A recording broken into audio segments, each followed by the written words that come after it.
Hello everyone, देखिए अब next topic करते हैं हम प्रोपेगेशन ऑफ इलेक्ट्रोमैग्नेटिक वेव्स।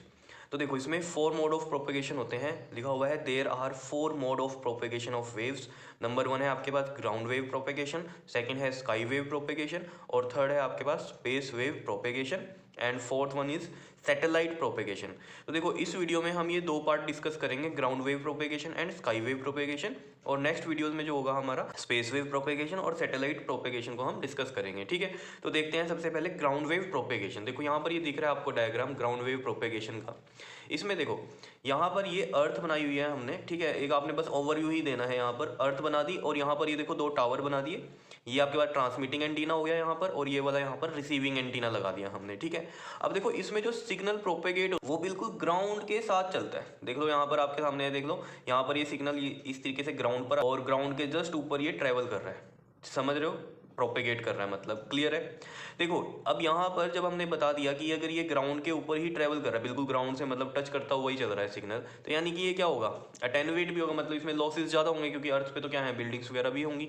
ठीक है ना, तो इसका मतलब क्या है, अगर बिल्कुल ही ग्राउंड से टच करके ये चलेगा तो इसका मतलब क्या होगा, यहाँ पर ये लॉसेस भी होंगे और लोकल ब्रॉडकास्टिंग के लिए ही यूज़ होगा ये। ठीक है, क्योंकि इसकी रेंज जो होगी वो कम ही होगी। ठीक है, क्योंकि अटेनुएट हो जाएगा, जैसे जैसे डिस्टेंस ज़्यादा होगा तो अटेनुएट और ज़्यादा होता रहेगा। ठीक है, तो मतलब क्या है, ये कम डिस्टेंस की कम्युनिकेशन में यूज़ होगा।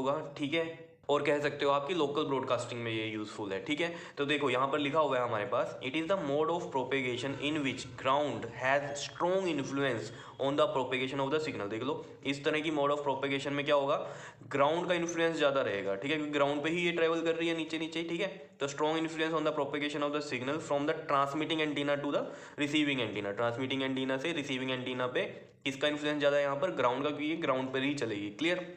उसके बाद लिखा हुआ है इन this propagation the signal wave glides. देखो ये वर्ड जो है ना ग्लाइड्स, यहाँ पर हम स्लाइड्स भी लिख सकते थे, लेकिन देखो स्लाइड क्यों नहीं लिखा, स्लाइड होता है किसी चीज़ पे फिसलना। ठीक है ना, जैसे इस तरह की आपके पास कोई सरफेस है इस तरह स्लांटिंग वाला, तो यहाँ पर आप स्लाइड कर रहे हो। ठीक है, तो ये हो गया स्लाइड, लेकिन यहाँ तो ग्राउंड है नॉर्मल और यहाँ पर ट्रैवल कर रहा है, यानी कि प्रोपेगेट कर रहा है ये सिग्नल, तो हम इसको क्या बोल देते हैं, ग्लाइड बोल देते हैं, क्योंकि ये नॉर्मल सरफेस है जहाँ पर ये सिग्नल ट्रैवल कर रहा है, तो इसलिए ग्राउंड पर चल रहा है, तो इसको हम क्या बोल देते हैं, ग्लाइड्स। तो glides over the surface of अर्थ। और देखो ज़्यादा कंफ्यूज नहीं होना, अगर आप स्लाइड लिखना चाहते हो तो स्लाइड्स भी लिख सकते हो, कोई दिक्कत नहीं है, लेकिन डिफरेंस मैंने आपको बता दिया स्लाइड में और ग्लाइड में है। ग्लाइड नॉर्मली चलता है जो, और स्लाइड मतलब किसी चीज़ पर या सरफेस इस तरीके से स्लांटिंग हो कि जिसपे वो स्लाइड करे। ठीक है, लेकिन यहाँ तो नॉर्मल ग्राउंड, तो इसलिए जो ये वर्ड यूज हुआ है वो हुआ है ग्लाइड्स।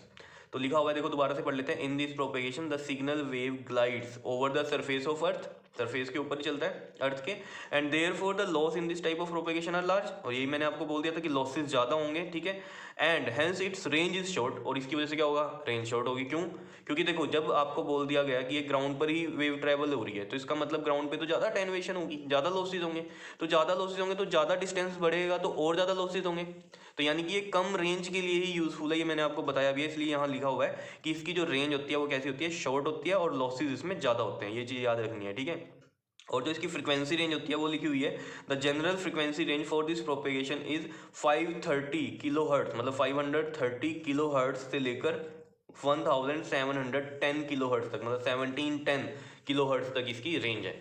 समझ में आया ग्राउंड वेव प्रोपेगेशन। ठीक है, तो सिंपल से आपको बस यही याद करनी है इसमें बात कि ये लोकल ब्रॉडकास्टिंग के लिए ही यूज़ होती है। ठीक है, तो लोकल ब्रॉडकास्टिंग का मतलब क्या हो गया, ये शॉर्ट रेंज के लिए यूज़ होगी। ठीक है, अब नेक्स्ट देखते हैं हम स्काई वेव प्रोपेगेशन। देखो स्काई वेव प्रोपेगेशन में क्या होता है, जैसे ट्रांसमिटिंग एंटीना से ट्रांसमिट हुआ सिग्नल वो आयनोस्फेयर में जाएगा, जैसे हम अभी आगे पढ़ेंगे अर्थ एटमॉस्फेयर में आयनोस्फेयर भी डिस्कस होगा। ठीक है, तो आयनोस्फेयर जो होगा वो उसको रिफ्लेक्ट बैक करेगा, और रिफ्लेक्ट बैक करके कहाँ पर देगा, रिसीविंग एंटीना पे। तो वो हमें देखना पड़ेगा कि कहाँ पर तक रेंज है उसकी, कि जब हमने ट्रांसमिट किया सिग्नल को उसके बाद आयनोस्फेयर से रिफ्लेक्ट होकर वो कहाँ जा रहा है, तो वहीं पर आपको रिसीविंग एंटीना लगाना पड़ेगा।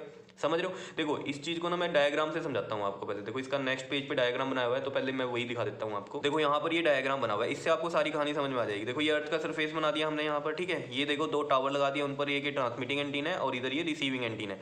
देखो यहाँ से ट्रांसमिट हुआ सिग्नल कहाँ जाएगा, आयनोस्फेयर में जाएगा। देखो अर्थ के एटमॉस्फेयर होता है, अर्थ के चारों तरफ एक गैशियस एनवलप सा बना हुआ है। ठीक है, तो उसी को हमने कई पार्ट्स में डिवाइड किया है, जैसे आप आगे पढ़ोगे अर्थ एटमॉस्फेयर में ये हमारा ट्रोपोस्फियर, स्ट्रेटोस्फियर, मीजोस्फियर और आयनोस्फियर, इस तरीके से हमने डिवाइड किया हुआ अर्थ एटमॉस्फेयर में, वो हम पढ़ेंगे। ठीक है, तो ये देखो अर्थ के ऊपर जैसे ही हमने कहा कि ये हमारा आयनोस्फियर है, तो यहाँ से क्या होगा, देखो ट्रांसमिटिंग एंटीना यहाँ अर्थ पे लगा हुआ है, यहाँ से ट्रांसमिट होगा सिग्नल, और आयनोस्फेयर से क्या होगा, ये जैसे ही सिग्नल आयनोस्फेयर तक पहुंचेगा, आयनोस्फेयर क्या करेगा, इसको रिफ्लेक्ट बैक करेगा। समझ रहे हो?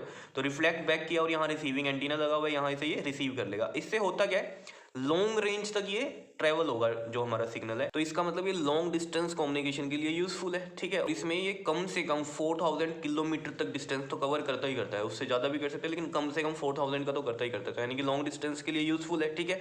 अब चलते हैं, देखो वहीं पर ही देखो यही सब लिखा हुआ है यहाँ, स्काई वेव प्रोपेगेशन है। सबसे पहले देखो, in this type of propagation the rays are first transmitted from transmitting antenna through ionosphere.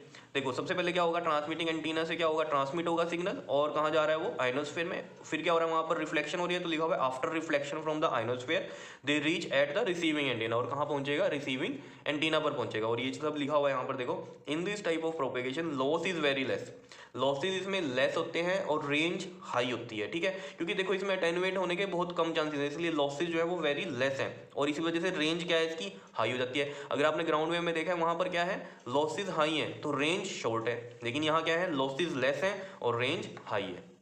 समझ पा रहे हो इन चीज़ों को? और इसकी जो फ्रीक्वेंसी रेंज है वो देखो, हम नेक्स्ट पेज पे चलते हैं, इतना समझ में आ गया। तो यहाँ पर लिखा हुआ है the general frequency range of the sky wave propagation is 1710 kilohertz to 40 megahertz, 40 megahertz तक की फ्रीक्वेंसी रेंज है इसकी, मतलब समझ रहे हो, 1710 किलो हर्ट्ज से 40 मेगा हर्ट्ज, अब किलो हर्ट्ज नहीं है यहाँ पर, 40 मेगा हर्ट्ज तक है, तो देखो कितनी ज़्यादा रेंज है इसकी, ठीक है। तो जनरल फ्रीक्वेंसी रेंज हमें पता चल गई स्काई वेव प्रोपेगेशन की, ये इसका डायग्राम है, ये आप बना लेना। और एक चीज़ इसमें याद रखना, ये जो आयनोस्फेयर से रिफ्लेक्ट होती है, इसकी वजह से इसका जो नाम है वो क्या है, आयनोस्फेरिक प्रोपेगेशन भी इसको हम बोल सकते हैं, ठीक है। तो ये चीज़ याद रखनी है, आयनोस्फेरिक प्रोपेगेशन भी हम इसको बोल सकते हैं। तो ये डायग्राम हो गया। इसके बाद देखो ये एक क्वेश्चन है, इसमें देखो क्या कहता है, why we cannot use the skywave for propagating the signal of frequency more than 40 megahertz. वो कह रहा है कि 40 मेगाहर्ट्ज से ज़्यादा का सिग्नल हम क्यों नहीं यूज़ कर सकते स्काई वेव प्रोपेगेशन में। तो देखो इसका रीज़न सिंपल सा है, क्या कि 40 मेगाहर्ट्ज से जो ज़्यादा होगा सिग्नल, वो क्या हो जाएगा, इस आयनोस्फेयर को भी क्रॉस कर जाता है, समझ रहे हो। तो यहाँ से वो रिफ्लेक्ट बैक नहीं हो पाएगा आयनोस्फेयर से, तो 40 मेगाहर्ट्ज तक के ही सिग्नल जो है रिफ्लेक्ट बैक होंगे, उससे ज़्यादा का होगा तो ये इसको क्रॉस कर जाएगा। तो देखो यही लिखा हुआ है, it is due to the reason that signal of frequency more than 40 megahertz can not be reflected by the ionosphere. समझ रहे हो, तो आयनोस्फेयर उसको रिफ्लेक्ट नहीं कर पाएगा, therefore they will pass out from the ionosphere, और उसकी वजह से क्या होगा, वो आयनोस्फेयर से भी आगे निकल जाएगा, and hence transmission is not possible, और ट्रांसमिशन पॉसिबल नहीं होगी। समझ रहे होंगे कहानी को, ठीक है। अब इसमें नेक्स्ट वीडियो में हम सबसे पहले समझेंगे क्रिटिकल फ्रीक्वेंसी क्या होती है और स्किप डिस्टेंस क्या होता है, फिर उसके बाद हम स्पेस वेव प्रोपेगेशन पे जाएंगे और सैटेलाइट कम्युनिकेशन पे जाएंगे। क्लियर? ओके जी, थैंक यू।